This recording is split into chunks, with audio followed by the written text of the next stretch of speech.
by som povedala, že prepáčte, ako vyzerám, ale ja sa neospravedlňujem nikomu. Zec ma. Podľa mňa ma nespoznávaš, lebo nemám myhalnice. Som veľmi teraz taká naturálna, až na pár výnimiek.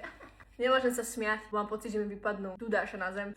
Počúvam až sem, vám poviem story time a moju skúsenosť. Toto je môj 6. deň od dňa, kedy mám našrobované dudáše. A keď ti poviem, že prvé 2 dní som revala kvôli tomu, že ma bolia oči, by si neveril. Poďme od začiatku. Ja som si až na 3. deň umýla šušku. Na 5. deň som sa osprchovala celá. Dnes na 6. deň som si dala umyť vlasy. Nemám oholené nohy, nemám myhalnice, nemám nechty a mám spocené pazuchy každý deň.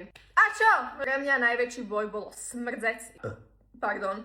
To mám proste z liekov, alebo neviem. Nenávidím byť taká, že špinavá, neosprchovaná. Fuj. Pondelok bol deň D. O 4. po obede ma zobrali, dudáše boli in. Tí, čo ma sledujete na Instagrame, vy viete, ja som dala asi 3 storky a Miky musel dojsť, vymazať mi ich a zakázať mi byť na telefóne, lebo som bola naozaj mimo. Podľa mňa mám strašne veľké kozy. Večer pred samotným zákrokom som sa Mikymu sťažovala, že ja sa bojím, že som si dala moc veľké. Tak to není moc vidno, lebo mám ich akože zavreté, ale bola som taká zvyschizovaná. Stanem po mojom zákroku, nie. Miky príde do miestnosti, najprv mi vymaže storky, to už som bola kyslá, a potom mi povie, že vyzerá to dobre, nemáš ich také gigantické, jak si myslela. Ja v mojom stave som si to inak preložila, že on mi povedal originál do ksichtu, že mám malé dudáše. Poslala som ho do pí. Nadávala som mu, povedala som, že tu ďalších 50 mužov, čo čaká sa pozrieť na ne.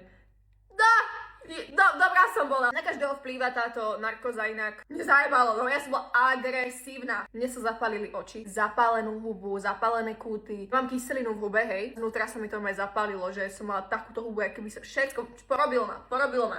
A vieš, čo ešte sa stalo? Mne sa aj šuška zapálila. Crazy, ja fakt neviem, čo sa stalo. Na druhý deň som ráno o 9 išla domov na hotel, tam mi bolo strašne zle, lebo ja zás blbá som si dala sushi, lebo proste ja som prosím chcela žrať, mne bolo hovorené, nerob to. Ale ja som bola hladná. Ten istý deň som šla domov z Prahy. Ja som proste strašný stroj. Ja som vedela chodiť, postaviť sa, sadnúť si. Ja som proste silná. Išli sme domov a tuto prišlo peklo. Miky musel ku mne vstávať, ja som bola proste, ja neviem, ako ja pôjdem rodiť. Ja som nevedela ležať ani tak, ani tak. Keď mi dávali dole fač, povedala sestrička, že pozrite sa na ne a ja normálne, že donuď ma. Kámo, že donuď ma. Vždy bývajú na prvú, že vraj strašne škaredé. Normálne sa ti hojí telo. A ja, že ja sa nemôžem pozrieť, pani.